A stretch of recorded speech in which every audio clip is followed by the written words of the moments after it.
स्वागत है आपका हमारे YouTube चैनल में। और आज मैं कुछ ग्रामर के कुछ जनरल रूल बताने वाली हूँ जो इस तरीके से हैं, बेसिक हैं, आप समझ जाएंगे। सबसे पहले हम स्टार्ट करते हैं अल्फाबेट से। अल्फाबेट क्या होता है? अल्फाबेट एक लैंग्वेज है जो कि मिलकर बनी हुई है लेटर से।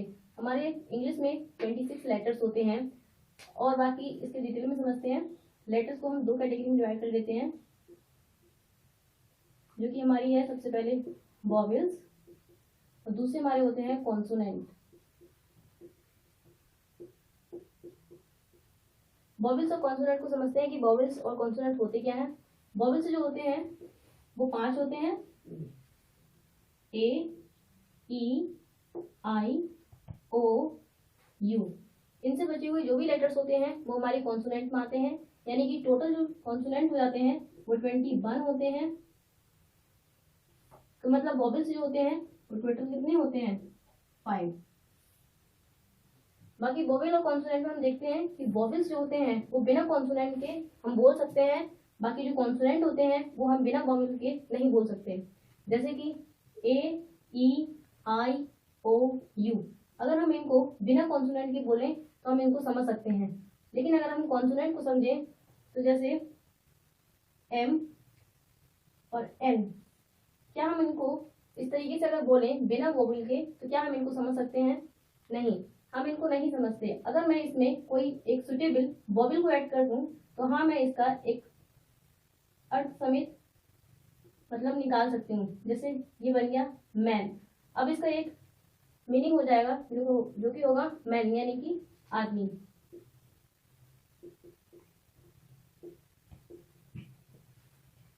मतलब हमने कॉन्सोनेंट को देखा कि बिना वोवेल को हम कॉन्सोनेंट को नहीं बोल सकते। ऐसे ही आगे बढ़ते हैं हम और समझते हैं वर्ड क्या होते हैं। वर्ड जो होते हैं group of letter that shows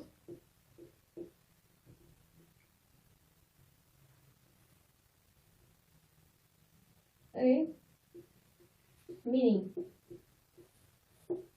यानी कि वर्ड क्या होते हैं? Group of letter that show a meaning, यानी कि लेटर यानी कि काफी सारे लेटर मिलके एक ग्रुप बनाते हैं और उस ग्रुप को हम क्या बोल देते हैं? वर्ड।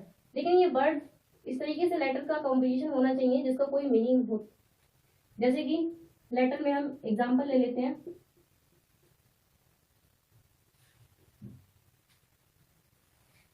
कैट। यहाँ पे टोटल कितने लेटर्स हैं? सी 1, ए 2 यानी टी। कितने होगा टोटल लेटर? 3। यानी कि यहाँ पे 3 लेटर हमने कंबाइन किए और क्या बन गया? एक वर्ड तैयार हो गया जो क्या है हमारा? कैट। कैट मीन्स बिल्ली।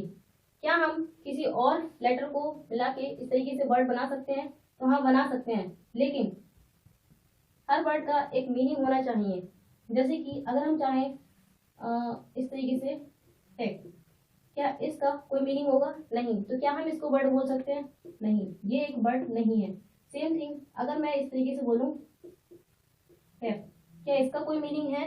नहीं, तो ये भी एक वर्ड नहीं है। अगर मैं इसी का अपोजिट कर दूं जैसे कि पेट, क्या इसका कोई मीनिंग है? हाँ, इसका एक मीनिंग है, तो ये क्या है? एक वर्ड है, इसका मीनिंग हो जाता है मसा। तो इतना समझ आया बर्ड। बाकी कोई और एग्जांपल हो तो आप प्लीज कमेंट करके जरूर बताइएगा। बाकी आगे हम चलते हैं और समझते हैं सेंटेंस क्या होते हैं। ठीक है, तो अब हम बात करते हैं सेंटेंस के बारे में। सेंटेंस को समझते हैं। सेंटेंस, सबसे पहले हम इसकी डेफिनेशन देख लेते हैं सेंटेंस की। इधर देख लेते हैं, इधर जगह नहीं है।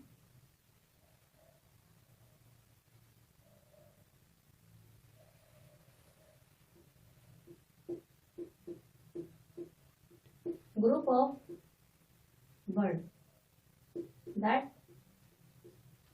shows complete sense। मतलब जैसे हमने देखा कि वर्ड क्या होता है? ग्रुप ऑफ लेटर जिसमें कि कोई ना कोई मीनिंग जरूर बैठता है। सेम वे में हमें पढ़ना है सेंटेंस। सेंटेंस क्या होता है? ग्रुप ऑफ वर्ड होता है, ऐसे ग्रुप ऑफ वर्ड यानी कि ऐसे वर्ड का एक ग्रुप जिसका कोई ना कोई कंप्लीट सेंस निकलता है, उसे हम बोलते हैं सेंटेंस।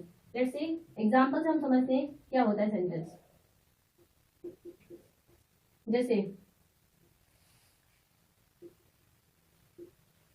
Horse is running. यहाँ पर हम देखते हैं ये एक वर्ड है, दूसरा ये भी हमारा एक वर्ड है, तीसरा ये भी हमारा एक वर्ड है। मैंने वर्ड को इस तरीके से अरेंज किया है कि उसका एक सेंटेंस बना जिसका एक प्रॉपर मीनिंग निकल रहा है और वो मीनिंग पूरा कंप्लीट है। जैसे कि हॉर्स इज रनिंग, यानी कि हॉर्स मीन्स घोड़ा,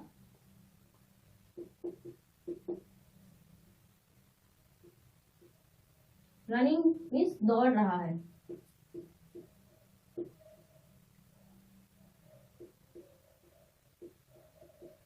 ठीक है, ये हो गया हमारा सेंटेंस। बाकी हम देखते हैं कि सेंटेंस को फर्दर हम क्लासिफाई करेंगे कि सेंटेंस में क्या क्या पार्ट होते हैं, वो चीज हम एक्सप्लेन करेंगे। सेंटेंस में दो पार्ट होते हैं जो कि हमारे सब्जेक्ट पहला पार्ट, दूसरा हमारा होता है प्रेडिकेट। अब सब्जेक्ट और प्रेडिकेट को समझते हैं कि एक सेंटेंस में सब्जेक्ट और प्रेडिकेट होता क्या है। हमारे पास एग्जांपल है, जैसे दूसरा एग्जांपल एक और ले लेते हैं जिसमें हम सब्जेक्ट और प्रेडिकेट के बारे में डिस्कस करेंगे। जैसे कि Sita is going to school. बताते हैं सब्जेक्ट और प्रेडिकेट होता क्या है सबसे पहले, फिर हम उसके एग्जांपल से समझते हैं। सब्जेक्ट किसी भी सेंटेंस का वो पार्ट होता है जिसके बारे में हम कुछ भी बताते हैं, और प्रेडिकेट वो पार्ट होता है जो कि उस सब्जेक्ट के बारे में सब कुछ बताता है।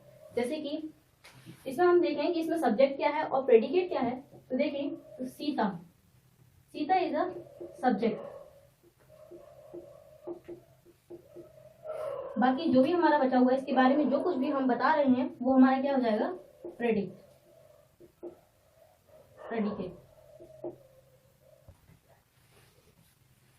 ठीक है, ये हो गया हमारा सब्जेक्ट वाला पार्ट और ये हो गया हमारा प्रेडिकेट वाला। यानी सब्जेक्ट समझ गए आप, सब्जेक्ट क्या होता है और प्रेडिकेट क्या होता है। एक बार फिर बता देती हूँ, सब्जेक्ट किसी भी सेंटेंस का सब्जेक्ट वो पार्ट होता है जिसके बारे में हम सारी बात बता रहे होते हैं, और प्रेडिकेट पार्ट वो होता है जिसके मतलब सब्जेक्ट के बारे में जो कुछ भी हमने कहा है वो क्या होता है, हमारा प्रेडिकेट पार्ट होता है। और ज्यादा एग्जाम्पल से समझने के लिए हम एक और एग्जाम्पल ले सकते हैं, जैसे कि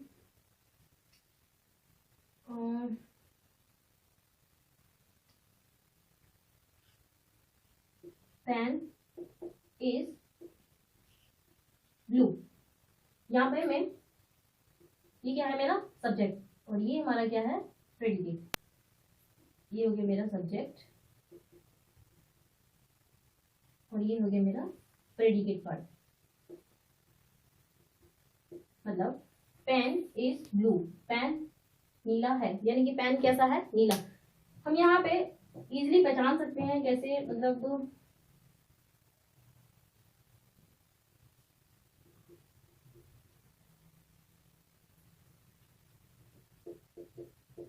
अगर हम हाउ से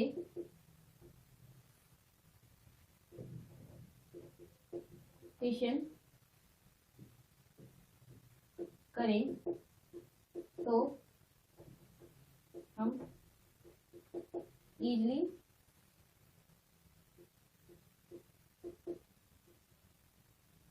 पहचान सकते हैं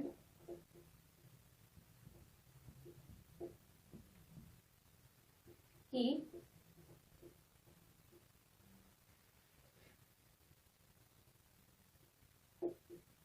सब्जेक्ट एंड प्रेडिकेट पार्ट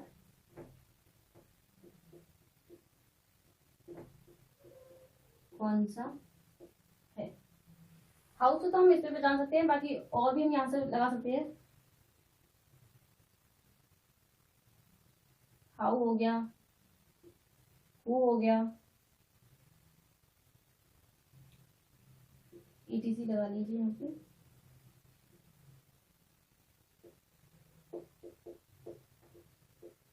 इस तरीके से जैसे देखते हैं किस तरीके से पहचानते हैं। जैसे घोड़ा दौड़ रहा है, कैसे पहचाने कि इसमें घोड़ा दौड़ रहा है, कैसे पहचाने कि इसमें सब्जेक्ट कौन सा है और प्रेडिकेट पार्ट कौन सा है। तो यहाँ देखिए कौन दौड़ रहा है, हु इज रनिंग, तो आपका आंसर आएगा ऑफकोर्स हॉर्स इज रनिंग। तो यहाँ पे आपका आंसर आया हॉर्स, तो हॉर्स क्या हो जाएगा हमारा सब्जेक्ट पार्ट हो जाएगा। एंड कौन दौड़ रहा है, तो दौड़ रहा क्या हो जाएगा हमारा प्रेडिकेट पार्ट हो जाएगा। जैसे ही Sita is going to school, तो यहाँ पे अगर मैं हु से क्वेश्चन करूँ, जैसे who is going to school, तो आपका आंसर आएगा कि Sita is going to school. तो यहाँ पे जो सीता आया वो क्या हो जाएगा हमारा सब्जेक्ट पार्ट हो जाएगा, और जो बाकी हमारा है वो हमारा प्रेडिकेट पार्ट हो जाएगा। समझ गए? ठीक है, इतने एग्जाम्पल से तो आप समझ गए होंगे। अगर आपको कोई एग्जाम्पल याद आता है तो प्लीज आप कमेंट करके जरूर बताइएगा। और नेक्स्ट हम बात करते हैं सेंटेंस की टाइप के बारे में। सो नेक्स्ट पेज पे देखते हैं हम। ठीक है, तो मैं इसको एक बार फिर से रिवाइज करा देती हूँ। अल्फाबेट, अल्फाबेट हमने सीखा कि अल्फाबेट क्या होते हैं, ये हमारी एक लैंग्वेज है। लैंग्वेज यानी कि अल्फाबेट, अल्फाबेट में कहते हैं 26 लेटर्स होते हैं। जो इंग्लिश अल्फाबेट होती है हमारी उसमें 26 लेटर्स होते हैं। फिर हमने 26 लेटर्स को दो पार्ट में डिवाइड किया, जो हमारे वॉवेल्स थे और हमारे कॉन्सोनेंट थे। वॉवेल्स को हमने देखा कि इसको हमने 5 वॉवेल्स जो थे वो 5 थे, और उसके बाद में जो कॉन्सोनेंट थे वो हमारे 21 थे। और वॉवेल्स जो होते हैं हमारे वो ए ई आई ओ यू, ये 5 वॉवेल्स होते हैं। बाकी जो हमारे 21 बचे वो हमारे क्या हो जाते हैं कॉन्सोनेंट हो जाते हैं। फिर हमने देखा कि वॉवेल्स जो होते हैं वो बिना कॉन्सोनेंट के बोले जा सकते हैं, और जो कॉन्सोनेंट होते हैं वो बिना वॉवेल्स के नहीं बोले जा सकते हैं। एग्जाम्पल से हमने यहाँ पे समझा था। फिर हमने बात की थी वर्ड के बारे में। वर्ड क्या होता है, it is the group of letter that show a meaning, यानी कि लेटर का एक ऐसा ग्रुप जो एक कंप्लीट सेंस या फिर एक मतलब मीनिंग शो करता है, उसे हम बोल देते हैं वर्ड। एग्जाम्पल से हमने सीखा था कि कैट, कैट यानी कि पूरी तरीके से इस तरीके से मीनिंग शो कर रहा था, इस वजह से ये क्या था एक वर्ड था। वैसे हमने कई अलग लेटर्स के ग्रुप बनाए थे जिसका कोई मीनिंग नहीं था, इसका मतलब वो वर्ड नहीं थे। सेम थिंग हमने टैप कर लिया था इस तरीके से, इसका भी कोई मीनिंग नहीं था। अगली चीज हमने फैट देखी थी जिसका कोई मीनिंग था, इसका मतलब ये वर्ड था हमारा। फिर हमने सीखा था सेंटेंस के बारे में। सेंटेंस के बारे में हमने बताया था कि is the group of word that's a complete sense, यानी कि वर्ड का एक ऐसा समूह जो पूरी तरीके से यानी कि कंप्लीट सेंस शो करता है, उसे हम क्या बोल देते हैं सेंटेंस बोल देते हैं। एग्जांपल से हमने सोचा था मतलब समझाया था आपके लिए कि हॉर्स इज रनिंग, जिसमें बोला था हमने कि घोड़ा दौड़ रहा है। फिर उसके बाद में हमने देखा कि एक सेंटेंस में 2 पार्ट होते हैं, जो कि एक सब्जेक्ट और दूसरा प्रेडिकेट पार्ट होता है। सब्जेक्ट क्या होता है और प्रेडिकेट क्या होता है इसके बारे में बताया था। सब्जेक्ट पार्ट वो होता है जिसके बारे में हम बात कर रहे होते हैं, और प्रेडिकेट पार्ट वो होता है जिस किसी के बारे में हम जो कुछ भी बात कर रहे होते हैं वो पार्ट हमारा प्रेडिकेट होता है। एग्जाम्पल से हमने सीखा कि Sita is going to the school, इसमें हमने देखा कि सब्जेक्ट और प्रेडिकेट पार्ट कौन सा है। जैसे सीता को हमने बोला कि सब्जेक्ट है, और गोइंग टू द स्कूल ये क्या हमारा प्रेडिकेट पार्ट है। फिर हमने देखा कि हम किस तरीके से पहचान सकते हैं कि कौन सा सब्जेक्ट है कौन सा प्रेडिकेट पार्ट है। फिर हमने देखा कि अगर हम हु, हाउ या कोई भी वर्ड इस तरीके से क्वेश्चन वर्ड वाला कोई वर्ड लेते हैं, अगर हम उससे क्वेश्चन करें तो हम इजीली उसे पहचान सकते हैं कि सब्जेक्ट और प्रेडिकेट पार्ट कौन सा है। फिर हमने देखा कि किस तरीके से हम इस चीज को अप्लाई कर सकते हैं। फिर हमने देखा कि हॉर्स इज रनिंग, घोड़ा दौड़ रहा है। फिर हमने यहाँ पे अगर हम यहाँ पर क्वेश्चन करें कि कौन दौड़ रहा है, या फिर हम कहें कि हु इज रनिंग, यानी कि अगर मैंने हु से क्वेश्चन किया तो हमारा जवाब आएगा कि हॉर्स इज रनिंग। इसका मतलब हॉर्स क्या था मेरा सब्जेक्ट पार्ट था, बाकी बचा हुआ क्या था मेरा प्रेडिकेट पार्ट था। सेम थिंग मैंने देखा कि Sita is going to the school, इसमें मैंने अगर मैं बात करूं कि अगर मैं हु से क्वेश्चन करती हूँ यहाँ पे, तो यहाँ से क्लियर हो जाएगा कि who is going to the school, तो आंसर क्या आ जाएगा कि Sita is going to school. तो इसमें सीता क्या हो जाएगा मेरा सब्जेक्ट पार्ट हो जाएगा, और जो प्रेडिकेट पार्ट है वो सारा कुछ बचा हुआ क्या है ये प्रेडिकेट पार्ट है। तो ठीक है, तो इस वीडियो में मैंने इतना सब कुछ बताया, और बाकी की वीडियो मैं आपके लिए और जल्दी से जल्दी शेयर करती रहूंगी। अगर इस वीडियो में कोई कमी होती है तो प्लीज कमेंट करके जरूर बताइएगा, और इस चैनल को सब्सक्राइब कीजिए, लाइक कीजिए और बेल आइकन को दबाना ना भूलिए। Thank you.